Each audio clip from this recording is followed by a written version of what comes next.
बड़ी welcome back this channel. आज हम बात करने वाले हैं सेक्शन 135 ट्रांसफ़र ऑफ प्रॉपर्टी का। वैसे तो इतना इम्पोर्टेंट नहीं है क्योंकि सारे लोग इसको नहीं पढ़ाते हैं, तो अपन इसको भाई पढ़ लेते हैं। भाई इसमें क्या कहने की कोशिश कर रहा है। पढ़ना सबको चाहिए, भले इम्पोर्टेंट हो या ना हो भाई, लेकिन आना ज़रूर चाहिए। इसलिए हम इसको समझ लेते हैं भाई कि क्या कह रहा है। अग्नि बीमा पॉलिसी के अधीन अधिकारों का समुन्देशन, यानी कि आप एक बीमा पॉलिसी को कि जो राइट है, बीमा पॉलिसी के जो राइट हैं, आप उसको असाइन कर रहे हो किसी और व्यक्ति को, तो ये किस प्रकार से कार्य करते हो, किस प्रकार से चलेंगे, उसी के बारे में हम आज बात करने वाले हैं। तो चलिए इसको स्टार्ट करते हैं भाई, क्या कहने की कोशिश कर रहा है। 135 कहता है कि अग्नि बीमा पॉलिसी, सीधी बात याद रखना कि यहाँ पे जो पॉलिसी की बात हो रही है वो क्या है, अग्नि बीमा पॉलिसी है। अग्नि बीमा पॉलिसी के पृष्ठांकन या फिर अन्य लेखन के द्वारा ऐसे हर समुद्देशित, यानी कि हर असाइनी को जिसमें बीमाकृत विषय वस्तु में की संपत्ति समुद्देशन की तारीख पर अत्यंतिक रूप से निहित हो। क्या मतलब ये है कि जिस दिन सामने वाले को तुम असाइन कर रहे हो, क्या असाइन कर रहे हो भाई, बीमा पॉलिसी कर रहे हो असाइन।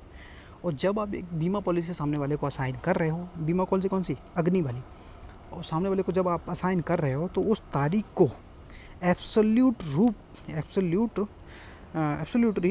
सामने वाले के पास वो प्रॉपर्टी हो जानी चाहिए जिसके ऊपर ये बीमा पॉलिसी है, तभी आपको वो असाइन होगी, अन्यथा नहीं होगी।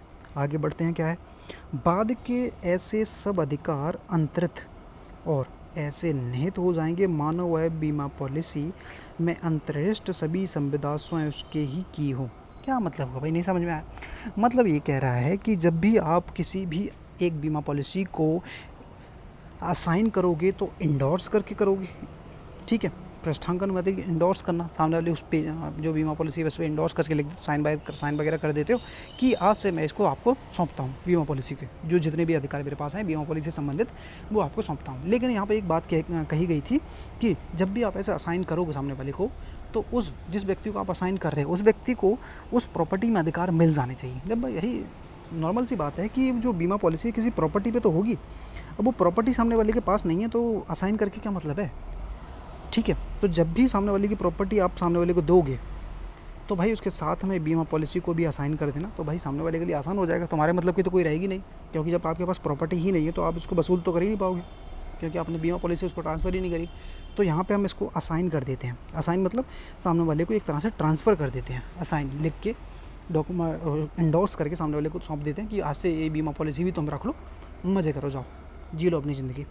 तो इसी तरह से सामने वाले को असाइन कर देते हो। इसको थोड़ा डिटेल में और देखते हैं, थोड़ा मैंने लिख दिया था लोगों के लिए कि जब भी किसी व्यक्ति ने आग से सुरक्षा के लिए बीमा करवाया हो, उसकी एक प्रॉपर्टी थी, उसने एक आग से बचने के लिए कोई इंश्योरेंस बीमा पॉलिसी करवाई थी, और वह अपनी बीमा पॉलिसी को किसी दूसरे व्यक्ति को लिखित रूप में जैसे कि एक दस्तावेज या फिर दस्तावेज पर पृष्ठांकन करके सौंप देता है, तो जिसे यह पॉलिसी सौंपी गई है यानी कि असाइनी, उसे सारे वही अधिकार मिल जाते हैं जो पहले पॉलिसी धारक के पास थे। नॉर्मल सी बात है, जब वो आपको जो असाइन कर रहा है तो जो उसके पास अधिकार थे वो आपके पास आ जाएंगे, नॉर्मल सी बात है, क्योंकि उसने ट्रांसफ़र कर दिया, आपको असाइन कर दिए, ठीक है। पर यह ज़रूरी है कि जिस संपत्ति पर बीमा किया गया था वह संपत्ति पूरी तरह से नए व्यक्ति यानी कि असाइनी की हो जानी चाहिए जिस दिन पॉलिसी सौंपी गई थी। भाई आपका निचोड़ यहाँ पे जो नहीं समझ में आ रहा था वो यहाँ पे आपको क्लियरली समझ में आ जाएगा कि जिस दिन आप उसको बीमा पॉलिसी असाइन करोगे उस दिन सामने वाले के पास उस प्रॉपर्टी में राइट हो जाने चाहिए, तभी आप उसको असाइन कर पाओगे, अन्यथा नहीं, ठीक है। इसका मतलब यह है कि अगर बीमा पॉलिसी पर नए व्यक्ति को दी जाती है तो वह व्यक्ति कंपनी के खिलाफ दावा कर सकता है, जैसे कि अगर बाई चांस कोई हादसा हो जाता है और प्रॉपर्टी में डैमेज हो जाता है तो जिस व्यक्ति ने वो प्रॉपर्टी असाइन की है वो तो क्लेम नहीं कर पाया, क्योंकि अब प्रॉपर्टी नहीं बची उसके पास। और जब आपने प्रॉपर्टी सामने वाले को ट्रांसफ़र पहले ही कर दी थी और असाइन भी कर दिया था उसको, तो भाई वो कम से कम वो अपने जो राइट हैं उस प्रॉपर्टी पर जो बीमा पॉलिसी से जो बेनिफिट मिलेंगे वो कम से कम क्लेम तो कर पाएगा। तो इसलिए ये सेक्शन डाला गया था। तो ये हमारा सेक्शन क्लियर हो जाता है भाई। अगर पसंद आए तो वीडियो को लाइक करना, चैनल को सब्सक्राइब करना। कोई भी सेक्शन नहीं समझ में आता है भाई कमेंट कर दिया करो, अपन उस पर भी वीडियो बना देंगे, क्योंकि मैं तो अपना रिवीजन कर रहा हूँ भाई। थोड़ा पढ़ लेते हैं, आप लोगों को समझा देते हैं, अपना रिवीजन हो जाता है, समझ में आ जाता है और लोगों की हेल्प हो जाती है। तो वही पसंद आए तो लाइक कर देना, नहीं आए तो कोई बात नहीं, ठीक है। Thank you.